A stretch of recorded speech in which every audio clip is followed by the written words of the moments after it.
Bapak Ibu yang Tuhan Yesus kasihi, semua kita mencari yang namanya happiness, joy, sukacita. Berbagai macam cara manusia ingin bisa bersukacita. Saya membaca sebuah kisah mengenai seorang pria bernama Jack atau Frank Walsh, umur 94 tahun. Istrinya meninggal umur 68, dan saya berpikir seorang pria umur 94, mau apa lagi sih dalam hidupnya? Tapi ternyata umur 94, Frank Walsh ternyata ingin menikah lagi. Dapat pasangan hidup, namanya adalah Rosemary Ecker. Umur kekasihnya, umur sang cewek 87 tahun. Jadi 94 menikah dengan 87 tahun dan mereka happy. Ada satu lagi yang diinginkan oleh Frank, yaitu bahwa cita-cita dia sejak dia masih kecil. Dan dia berkata, kalau saya bisa lakukan itu, I will be happy. Pasti saya sukacita dan senang. Apa cita-citanya? Yaitu ingin bermain dan ada di dalam drum band sekolah. Wow, dia bicara itu di sebuah coffee shop. Lalu suara itu dan apa yang dia bicarakan itu disampaikan. Ada satu sekolah dekat di coffee shop. Mereka bicara, itu ada Pak tua satu namanya Frank mau bermain drum band di drum band sekolah, marching band itu. Lalu kemudian pemimpin drum band ini, drum band sekolah, runding dengan yang lain-lain. Boleh enggak itu si kakek itu ikut kita? Biar buat dia happy lah sekali-sekali. Katanya boleh. Akhirnya kakek ini diizinkan masuk di dalam drum band sekolah yang akan marching di kota. Latihan demi latihan dilakukan. Apa sih yang paling bagus untuk seorang kakek 94 tahun? Alat yang mana yang paling bagus? Karena dia belum pernah main drum band sama sekali. Belum pernah ikut marching band seperti ini. Lalu ditanya, kakek pernah latihan seperti apa? Tahu seperti apa? Saya kalau drum band, marching band sekolah, jangan khawatir. Saya udah lihat banyak di YouTube. Dari pernyataannya itu diketahui bahwa dia belum pernah bermain, belum pernah berlatih. Sehingga Bapak Ibu, akhirnya mereka kasih alat musik yang paling simple untuk sang kakek, yaitu simbal. Pieng. Simbal. Karena simbal itu tidak perlu baca not balok. Pokoknya bisa mengerti sedikit tone, pieng, piang, peng, begitu. Akhirnya diizinkan si kakek tua ini untuk ikut marching band daripada sebuah sekolah. Dan dia happy.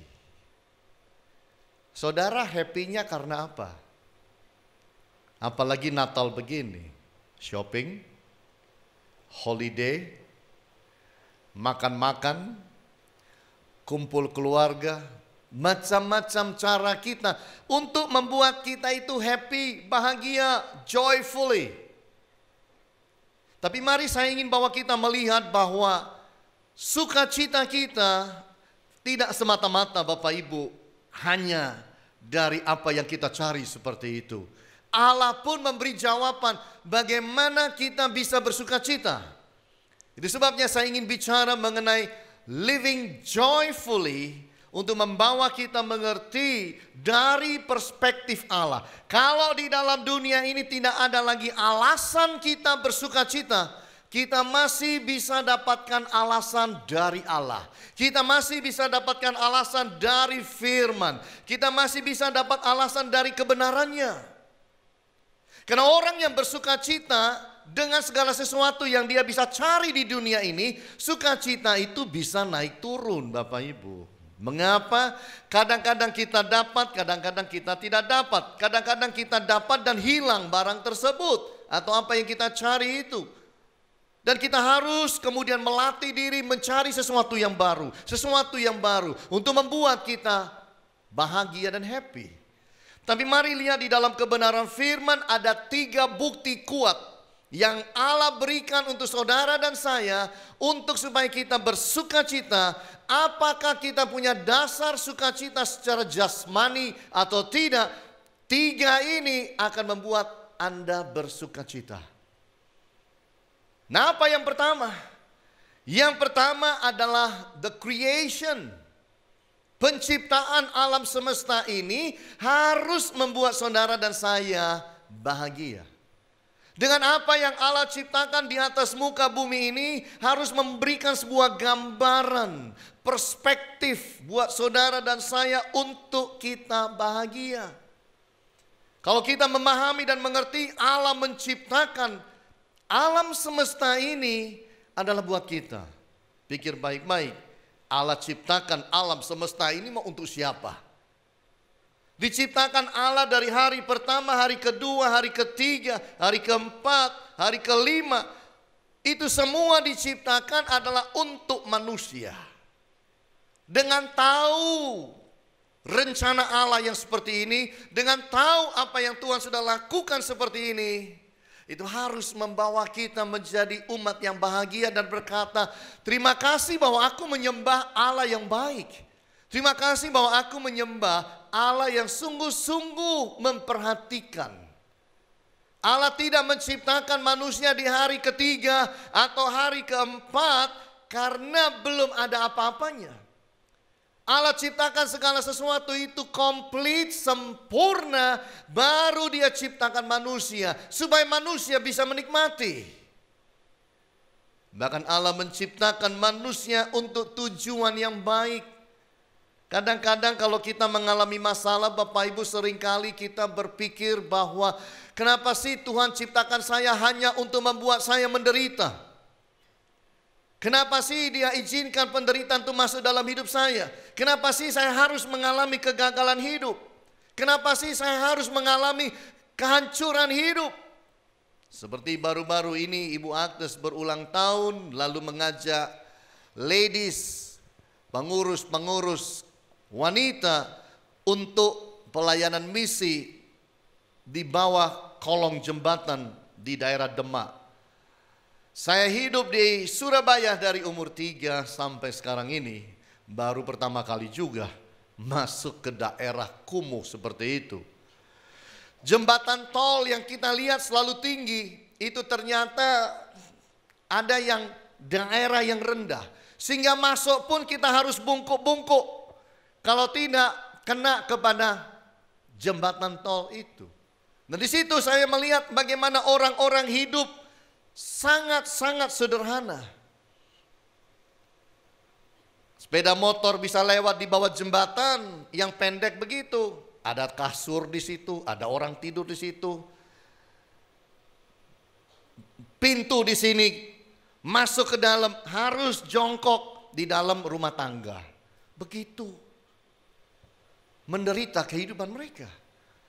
Ditanya apa yang menjadi milikmu? Sepetak tanah yang hanya ukurannya begitu kecil. Tidak ada lampu, tidak ada penerangan. Sore hari saya bilang kepada Ibu Agnes, Nes, gimana mereka hidup kalau malam? Gelap, gak ada lampu. Bagaimana hidup? Nah, orang-orang seperti ini jangan sampai kemudian berpikir bahwa Allah ciptakan mereka untuk hancurkan mereka, untuk membuat mereka menderita, untuk membuat mereka betul-betul mengalami tidak nyaman dalam hidup. Dan jangan-jangan kita juga, karena kita mengalami persoalan hidup, tantangan hidup, godaan hidup, kegagalan kiri, kegagalan sebelah kanan, lalu kita bilang, kenapa engkau ciptakan aku untuk seperti ini? Lebih baik jangan ciptakan aku, lebih baik jangan lahirkan aku dalam muka bumi ini, kalau hanya lahir untuk seperti ini. Tapi kalau kita mengerti bagaimana penciptaan alam semesta ini diciptakan untuk kita, kita bisa bersyukur di tengah-tengah persoalan, masalah, pergumulan yang mungkin terjadi dalam hidup ini. Di dalam Kejadian pasal yang kedua dikatakan ayat 26, Berfirmanlah Allah, baiklah kita menjadikan manusia menurut gambar dan rupa kita, supaya mereka berkuasa atas ikan-ikan di laut dan burung-burung di udara, dan atas ternak, dan atas seluruh bumi, dan atas segala binatang melata yang merayap di bumi. Maka Allah menciptakan manusia itu menurut gambarnya. Menurut gambar Allah diciptakannya dia, laki-laki dan perempuan diciptakannya mereka. Allah memberkati mereka, lalu Allah berfirman kepada mereka, beranak cuculah dan bertambah banyak. Penuhilah bumi dan taklukkanlah itu. Berkuasalah atas ikan-ikan di laut, burung-burung di udara, dan atas segala binatang yang merayap di bumi. Berfirmanlah Allah, lihatlah, aku memberikan kepadamu segala tumbuh-tumbuhan yang berbiji di seluruh bumi, dan segala pohon-pohonan yang buahnya berbiji, itulah yang akan menjadi makananmu. Kalau kita lihat akan ayat-ayat ini, maka kita bersyukur bahwa Allah ciptakan manusia itu dahsyat. Kita diciptakan untuk supaya bisa happy, joyfully living on the earth. Kita melihat Allah menciptakan kita serupa gambarnya. Diciptakan kita dengan otoritas untuk menguasai akan segala sesuatu yang ada di atas muka bumi, atas hasil ciptaan Allah. Dan Allah memberikan makanan kepada manusia. Ini saja sudah menunjukkan betapa baiknya Allah kepada kita. Di situ kita harus bersyukur. Saya rasa kalau saudara bisa bangun pagi dan tangan saudara bisa digerakkan dengan baik, kita harus bersyukur. Kepala saudara bisa gerakkan dengan baik, pinggang saudara bisa gerak dengan baik. Saya rasa kita perlu bersyukur. Kita bisa hirup oksigen dengan naturally, tanpa mesin. Saya rasa kita harus mengucap syukur. Kita bisa makan minum Bapak Ibu tanpa pakai mesin. Mengucap syukur Bapak Ibu. Kita harus belajar mengucap syukur. Dengan itu kita akan bisa bahagia. Allah menciptakan fasilitas yang prima bagi semua kita ini. Kalau saudara lihat di dalam Kejadian pasal 2 ayat 8 sampai 12, di situ dikatakan selanjutnya Tuhan Allah membuat taman di Eden di sebelah timur, disitulah ditempatkannya manusia yang dibentuknya itu. Dan di dalam taman itu banyak pohon-pohon menarik yang buahnya nikmat untuk dimakan. Ada juga 4 buah sungai yang sangat luar biasa yang disebut Pison, yang mengandung emas, dan 3 sungai yang lain. Ini menunjukkan bahwa Allah itu ingin membuat manusia itu happy. Dari awal penciptaan tidak ada maksud Allah untuk mencelakakan manusia, menghancurkan manusia. Itu kerjaan si jahat, itu kerjaan setan, itu kerjaan si penggoda. Itu sebabnya memahami akan hal ini kita harus berbahagia. Bahwa kita sembah Allah yang luar biasa.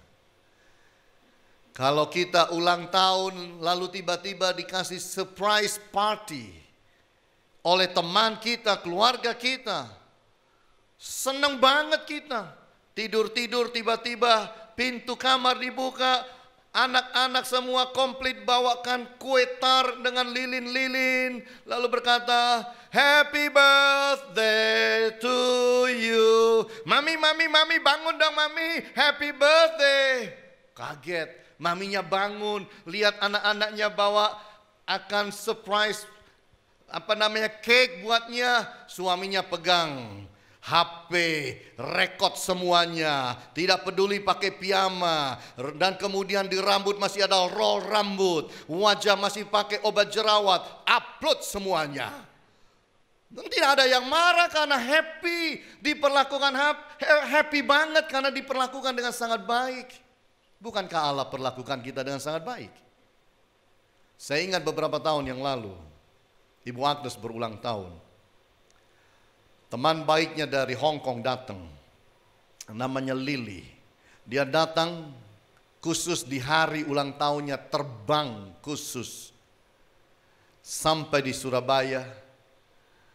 Dan itu mengagetkan karena tidak bilang-bilang. Tiba-tiba sudah ada di depan pintu rumah. Ting tong, lihat, ya, Lili di depan. Dan itu membuat Ibu Agnes happy. Bukan hanya itu, dia datang bawa kado spesial. Apa kadonya, Pak? Kadonya adalah kue tar. Kue tar, tidak besar-besar amat, kue tar kecil. Tapi yang membuat ini jadi spesial adalah kue tar ini ditenteng dengan dirinya sendiri. Dia berkata, Kohani, kue tar ini Lili pangku di atas pesawat 4,5 jam. Itu yang bikin spesial. Ketika itu diceritakan kepada kami, kita bilang, oh, what a good friend you are. Engkau baik banget, nenteng begitu. Saudara bisa bayangkan kue tar dimasukkan dos, di plakban, kemudian dimasukkan bagasi. Kalau nanti dibuka di Surabaya jadi apa? Tahu campur. Iya kan? Tetapi kue tar ini tidak pula ditaruh di atas kabin. Karena takut ketindihan bagasi-bagasi yang lain. Dia bilang, Lili pangku kue tar ini. Dan saudara tahu ketika dibuka kue tarnya itu komplit. Tidak kesenggol-senggol. Adik saya bikin kue tar. Kalau dipesen ada orang yang tukang anter. Kadang jarak Surabaya hanya beberapa kilo. Waktu dibuka amburadul semua. Kalau susun 2 udah ambruk saudara. Bagaimana orang mau ulang tahun dan merayakan dan kue tarnya amburadul. Ini saudara bayangkan Hong Kong, Surabaya ditenteng dan dipangku. Kita bilang, oh, you are so good. Engkau teman baik sekali. Apalagi Allah yang menciptakan alam semesta, memenuhi segala sesuatu yang baik buat saudara dan saya, memberikan yang terbaik untuk hidup saudara dan saya. Betapa kita harus bersyukur dan bergembira karena sembah Allah yang seperti itu. Tapi namanya manusia. Selalu aja fokus kita itu pada masalah. Selalu aja fokus kita pada yang kurang. Selalu aja fokus kita pada hal-hal yang tidak pas. Kita harus ubah supaya kita belajar melihat apa-apa yang baik, yang positif. Amin Bapak Ibu. Ada profesor yang menulis di kelas 1 tambah 1 sama dengan 2, 2 tambah 2 sama dengan 4, 3 tambah 3 sama dengan 8. Terus begitu, murid-murid bilang, Pak Guru salah. Nah Pak Gurunya bilang, itulah dunia nak. Saya menulis semua ini, 10 yang saya tulis, 9 benar, 1 salah. Engkau permasalahkan yang 1. Bukankah itu manusia? Yang benar lewat, yang salah kita permasalahkan. Yang bagus dari Allah lewat. Yang kita anggap kurang dari Allah, kita menggerutu, kita ngomel, kita marah, kita sakit hati. It's not fair. Nggak adil itu. Makanya mari kita belajar mengucap syukur bahwa Tuhan ciptakan semua ini termasuk diri kita. Kita harus bahagia dengan itu. Amin. Natal ini memasuki Natal bulan Desember. Belajarlah bersuka cita. Gak ada Pak alasan bersuka cita. Allah lah menjadi alasan Anda. Apa yang Allah ciptakan harus menjadi alasan saudara bersuka cita. Jangan hidup ini hanya melihat sesuatu yang negatif, sesuatu yang salah, sesuatu yang kurang benar, kelemahan kita, kegagalan kita. Tapi belajar lihat yang baik, yang positif, yang membangun. Dan bergembiralah bersama dengan pasangan saudara dan dengan keluarga saudara. Yang kedua Allah berikan kepada kita bukti kedua bahwa Tuhan mau saudara bersuka cita. Allah berikan kepada kita apa yang saya sebut the cross, salib. Bagi dunia salib adalah aib. Bagi Allah salib adalah kemenangan. Salib adalah sukacita. Salib adalah kemuliaan. Itu sebabnya kalau saudara melihat the cross harus membawa kita bersuka cita. Kenapa Yesus datang di dalam dunia? Untuk naik ke atas kayu salib. Dan Kristus lahir untuk pentingnya saudara dan saya. Coba pikir baik-baik, Yesus lahir untuk pentingnya siapa? Untuk pentingnya saudara dan saya. Itu sebabnya dia ada di dalam dunia. Dia turun ke dalam dunia untuk saudara dan saya. Dia sudah ada di atas sana. Tapi karena kepentingan kita dia turun. Itu sebabnya di dalam Matius dikatakan, ia akan melahirkan anak laki-laki dan kau akan menamakan dia Yesus. Karena dialah yang akan menyelamatkan umatnya dari dosa mereka. Jadi dia datang untuk kepentingan kita. Natal itu diberikan untuk kepentingan kita. Kita harus mengucap syukur. Allah datang dari surga, lahir di kandang yang kita manusia tidak pernah lahir di kandang binatang. Dia lahir di kandang binatang, lahir untuk kita. Itu saja sudah harus membuat saudara dan saya bersuka cita. Kristus mati dan bangkit untuk kepentingan kita. Dia naik ke surga, dia mati, dia bangkit untuk siapa? Untuk saudara dan saya. Mau untuk siapa? Nah, bukankah ini harus membuat kita bersuka cita?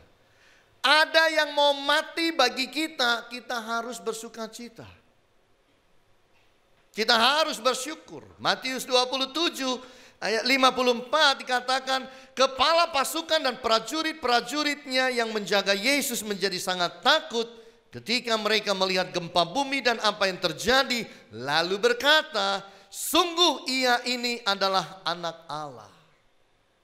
Pengakuan yang luar biasa dari orang yang tidak kenal Kristus, berani akhirnya sebut dia anak Allah. Ini hebat. Dan ini harus menjadi sukacita kita. Yesus naik ke atas Golgota, mati, bangkit, buat saudara dan saya, itu harus membuat kita bersuka cita. Dia naik ke sorga bagi kepentingan siapa? Kita pula. Yohanes 14 ayat yang kedua, di rumah Bapakku banyak tempat tinggal, jika tidak demikian tentu aku mengatakannya kepadamu. Sebab aku pergi ke situ untuk menyediakan tempat bagimu. Dan apabila aku telah pergi ke situ dan telah menyediakan tempat bagimu, aku akan datang kembali dan membawa kamu ke tempatku, supaya di tempat di mana aku berada, kamu pun berada. Yesus mencintai kita. Dari ayat-ayat ini ketahuan Yesus mencintai kita. Aku akan pergi siapkan tempat bagi kamu, supaya di mana aku berada, di situ engkau berada. Bukankah ini cinta kasih? Bukankah ini memberikan kita sukacita? Bahwa kita tahu kalau kita meninggalkan dunia ini, kita naik ke sorga, berjumpa dengan dia, bersama-sama dia selama-lamanya.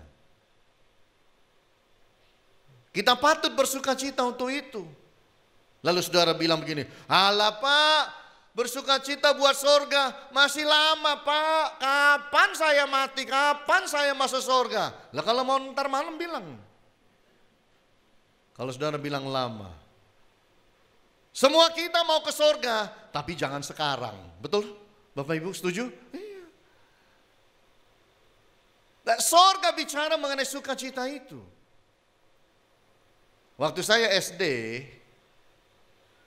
kelas 6, ayah saya bilang begini, kalau kamu lulus SD, papa beliin sepeda. Sepeda engkol. Buat saya happy itu. Karena udah mintanya dari kelas 5, kepingin naik sepeda. Papa saya bilang, kamu SMP aku kasih kau sepeda. Lulus dulu. Begitu lulus dikasih sepeda. Tapi waktu papa saya janjikan saya, sebelum saya lulus, janjinya aja udah buat saya happy Bapak Ibu. Udah happy banget. Janjinya Allah harus membuat kita happy. Bukan masuk dulu baru happy. Terima janji aja sudah happy. Ibu Agnes aja, jangan bilang-bilang tapi Ibu Agnes aja waktu pacaran dengan saya baru pacaran dengan dia 1 bulan. Saya bilang sama Bu Agnes, bulan depan aku lamar engkau. Gitu dia. Makanya aku bilang, jangan bilang-bilang. Saya beritahu bulan depan saya lamar kamu, dia udah happy. Udah jadi belum? Belum. Baru ngomong, udah happy. Janji Allah mengenai sorga harus membuat kita happy sekarang. Tidak perlu tunggu masuk baru happy. Sekarang pun kita harus happy. Amin Bapak Ibu. Sukacita kita itu jangan hanya yang duniawi, materi, jasmani. Karena semua yang kita miliki dalam dunia, one day kita tidak akan pernah bawa naik ke sorga. Kita naik ke sorga, badan kita pun gak ikut, roh kita saja yang naik. Kalau saudara biasakan sukacita dalam roh, maka engkau naik rohmu dengan sukacita. Tapi kalau saudara biasakan sukacita saudara karena jasmani, karena materi, karena perkara yang ada di dunia, waktu rohmu naik engkau bingung karena gak ada lagi yang biasa aku punya itu, tinggal semua. Jangan-jangan naiknya tidak lagi bersukacita. Tapi kalau kita biasakan dari di dunia ini bersukacita secara rohani, itu sangat baik.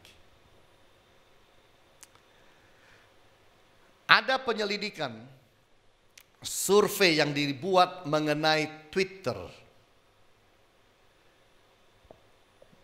mengenai human happiness, kebahagiaan manusia itu gimana sih? Diselidiki dari 509 juta tweets yang di-tweets oleh 2,4 juta manusia di dunia, melibatkan kurang lebih 84 negara. Diselidiki itu berita-berita yang di-tweets itu. Kapan manusia happy? Bagaimana manusia happy? Mereka beri konklusi bahwa manusia itu biasanya happy di pagi hari. Waktu breakfast mereka happy. Jam 8, jam 7. Siang-siang sedikit uring-uringan. Kapan happy lagi? Mau tidur mereka happy lagi. Kalau weekend dikatakan kebahagiaan manusia itu tidak terlalu pagi, baru mulai jam 9. Karena bangkong, tidurnya agak lebih lama. Kemudian nanti masalah-masalah, stres, pekerjaan. Baru happy nanti malam lagi. Jadi disimpulkan di situ bahwa sukacita manusia itu naik turun. Dan memang itu yang terjadi. Dunia memberikan sukacita yang membuat kita naik turun sukacitanya. Saudara datang dalam gereja happy. Saudara keluar dari gereja 1 jam, engkau jadi tidak happy. Karena HP-nya ketinggalan di gereja. Si manusia dibuat happy nggak happy oleh perkara kecil. Mari belajar dalam hidup ini. Happiness kita bukan pada apa yang ada, tapi pada Allah. Pada apa yang Allah siapkan bagi kita. Happiness kita harus kepada janji firman Allah. Itu happiness. Kepada sesuatu yang rohani. Karena Bapak Ibu, mari jujur kita menyadari bahwa manusia itu terdiri dari 3 elemen. Ada elemen rohani, ada elemen jiwani, ada elemen fisik. Kita cuma pikirin yang fisik, kulit, tulang, daging kita, jasmani. Kita kadang-kadang peduli kepada yang jiwani. Tapi kadang-kadang kita lupa dengan kebutuhan yang rohani. Padahal nanti yang masuk surga itu yang kecil, lingkaran terkecil roh kita itu. Itu sebabnya sukacita kita jangan selalu hanya dari muka bumi ini. Saya tidak bilang saudara tidak boleh bersukacita kalau dapat sepatu baru, baju baru, jas baru, mobil baru, rumah baru. Saudara bisa holiday, income naik dan lain sebagainya, fine. Tapi tidak melulu sukacita kita didasarkan hanya pada itu saja. Belajarlah bersukacita untuk urusan-urusan yang rohani yang Allah berikan kepada saudara dan saya. Sekarang kita masuk pada bagian yang ketiga, bukti ketiga Allah ingin saudara dan saya bersukacita adalah karena the divine plan. Rencana ilahi. Rencana ilahi Allah itu harus membuat saudara bersukacita. Kadang-kadang saya dengar pengusaha menceritakan sebuah rencana bisnis dengan potensi-potensi bisnis di masa yang akan datang. Semangat hanya menceritakan bisnis dan potensi income yang didapat, potensi sukses yang bisa diraih, potensi dari keberhasilan yang sudah di depan mata. Padahal belum apa-apa. Mulai juga belum. Baru rencana. Bukankah kita harus lebih bisa bersyukur untuk divine plan of God? Rencana Allah yang ilahi harus bisa buat saudara dan saya bersukacita. Apa itu? Allah memberikan hidup kekal. Bersukacitalah. Kita saja kalau ulang tahun nyanyi panjang umurnya, happy kita. Kita doakan nambah setahun lagi ya, panjang umur ya, happy ya. Tuhan janjinya adalah planningnya hidup kekal. Buat saudara dan saya. Manusia beda dengan binatang. Binatang mati selesai. Kemana dia pergi? Nggak ada dia. Jadi kayak uap aja hilang. Tapi manusia meninggal, manusia mati, manusia itu mendapat hidup yang kekal bersama Allah. Kita bicara di dalam perspektif Kristen.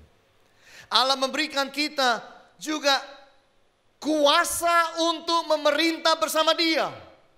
Kita bukan masuk surga dan duduk-duduk di sana. Kita masuk surga dan kita memerintah bersama Dia. Don't you like that?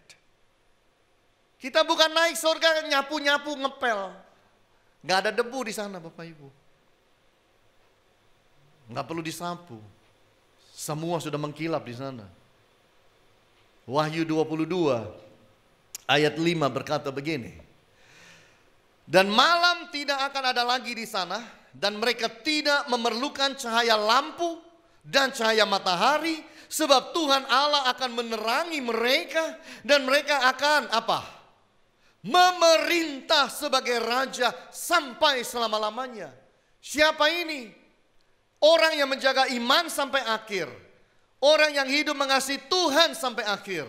Orang yang sungguh-sungguh dengan Tuhan menjaga suci dan kudus. Ketika mereka nanti dibawa masuk sana, Allah akan mengaruniakan kepada mereka kuasa untuk memerintah bersama-sama dengan Dia. Tidakkah itu membuat kita bahagia dan bersukacita di atas muka bumi ini dapat janji yang seperti itu? Kalau ada calon presiden, dia bilang begini kepada saudara, nanti kalau saya sungguh jadi presiden, engkau pengusaha, apapun jalur bisnismu, saya akan proteksi. Senang banget kita. Saya akan pastikan tidak ada orang mengganggu jalur bisnismu. Wow. Kepada seseorang yang lain dia berkata, kalau saya nanti jadi presiden, saya angkat kamu jadi menteri. Itu pulang gak bisa tidur itu. Sungguh. Kenapa? Dapat satu janji yang spektakuler. Satu janji yang luar biasa. Itu padahal janji manusia. Belum tentu dia jadi presiden, dia ingat untuk angkat seseorang jadi menteri. Atau memproteksi seorang pengusaha? Belum tentu. Allah berjanji, Dia bukan manusia. Berjanji dan tidak menepati, berjanji dan tidak melakukan apa yang Dia sudah janjikan. Berjanji dan lalu lupa. Allah bukan manusia. Kalau Dia janji bahwa kita akan memerintah bersama Dia, Dia akan menepati janji itu asal kita melakukan syaratnya. Dan itu harus buat kita bahagia, tinggal di atas muka bumi ini. Allah memberikan kepada kita kasih abadi, eternal love. Di dalam Yohanes pasal 14:23, jawab Yesus, jika seseorang mengasihi aku, ia akan menuruti firman-Ku, dan Bapa-Ku akan mengasihi dia, dan kami akan datang kepadanya dan diam bersama-sama dengan dia. Bukankah kita paling nikmat ada dikelilingi orang-orang yang mengasihi kita? Apalagi yang mengasihi kita, Yesus, Allah kita. Dan kita akan diam bersama Dia, mau di bumi mau di sorga, dalam kasih-Nya. Itu akan membawa kita penuh dengan sukacita rohani. Jadi Bapak Ibu yang Tuhan Yesus kasih, kita punya kesempatan, alasan istimewa untuk hidup bersukacita. Walaupun mungkin tidak lihat berkat secara jasmani, kita bisa lihat berkat secara rohani. Kita bisa bersukacita dan jaga pikiran kita, jaga hati kita untuk selalu lihat kebaikan Allah. Karena itu sangat penting. Jangan landaskan bahagia saudara dan bahagia saya pada perkara-perkara dunia ini saja yang bisa berkarat, yang bisa dicuri orang, yang bisa hilang. Tapi mari kita bangun hati kita, hidup kita untuk melatih diri. Sukacita itu bukan hanya yang jasmani, sukacita itu yang rohani juga. Dan saya akan seimbang dalam semuanya. Dan itu akan membawa saya penuh sukacita di hadapan Tuhan. Kalau kita lakukan itu, bahagia menjadi milik kita. Tuhan Yesus berkati kita. Amin.